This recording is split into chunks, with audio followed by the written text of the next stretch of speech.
We're on our way to an undisclosed secret location, escorted by Sony Computer Entertainment Security, to meet the newest member of the PlayStation family. With the formal announcement at this year's E3, everyone wants to get their hands on the new PSP Go. And that's exactly what we're going to do.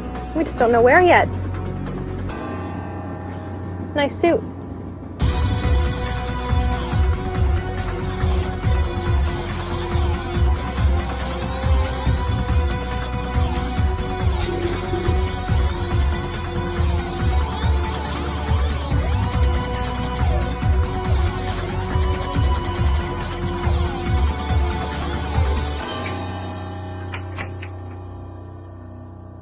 Over here.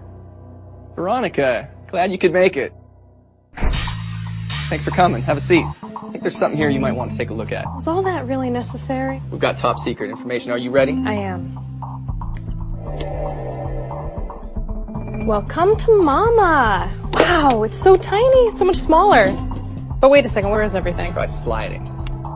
That's how you play the game. I get it now. So fill me in. What's this all about? So this is our newest PSP. It's called the PSP Go. All right, so I want the nitty-gritty tech specs on this baby. No problem. Down and dirty. So it's a 3.8-inch screen. It's 43% lighter than the PSP 3000. 16 gigs flash memory, Bluetooth support, and all digital content. So the UMD drive goes away. So it's going to be, I think, something that a lot of consumers are going to really like, being able to just download straight to a hard drive. It's a memory stick micro. Yeah, what you're picking at here, yeah. so that you can add extra memory to it if you'd like. Again, there's no excuse. If you run out of space here, you have a lot of content. So it'll be something that the digitally savvy consumer is going to really enjoy. We'll set it right down here between the two of us. So tell me more about the digital content. I mean, is it mainly going to be games, or are there going to be TV shows and movies as well? Yeah, so there'll be a mixture. So, you know, a lot of the emphasis will be on games, and I think a lot of the people buying it initially will say, I just want to buy games, and there's games like Gran Turismo that are being announced at E3, and Little Big Planet we announced before, and Jack and Daxter, and there's even a new Metal Gear Solid coming. So all of those games will be available.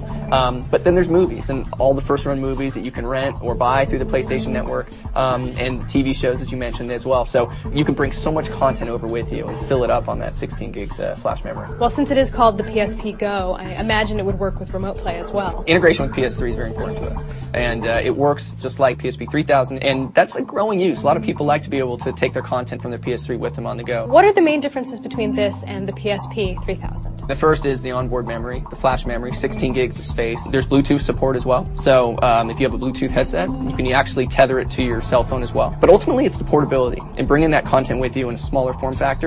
You've got the most immersive games on the PSP platform anyway.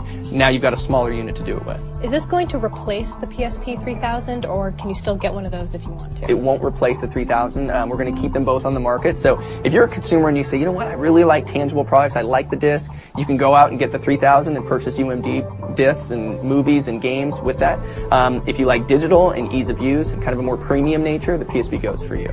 Does the design open up any new opportunities for developers? If you're a developer, you could say, you know what, maybe I want to create a smaller package, a game that's a little bit easier to play on the go. Maybe something that you'd play for 10, 15 minutes and then put down. Just kind of break up the game a little bit more. So developers, I think, are going to be looking at that. In the initial launch, we're going to have some pretty similar games between the two, but I think longer term we'll see some changes. There have been a lot of rumors about the future of the PSP, and this device in particular has been very cloaked in secrecy for the past few months. Why this? Why now? Well, I think it's relevant. I think in this particular case, we always look to push innovation. For us, we wanted to get into digital and really kind of meet the needs of our consumer.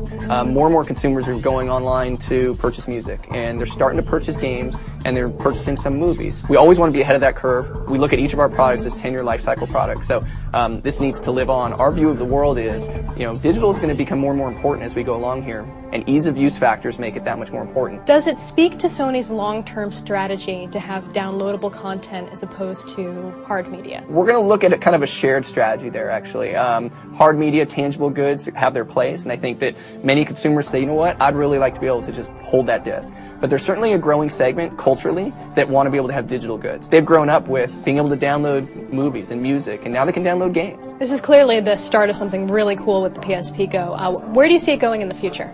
There's a lot of back-end service and support that we'll be putting against it that I think will really excite the base. There's obviously all the games that are coming from disc that'll be available on PlayStation Network, but there's also new IP, new product, new games that are available, only for download. Our focus is really on working with developers, ensuring that they look at the usage model for the Go, and then looking at the services that are going to be available and kind of accentuating those services for how someone would use Go.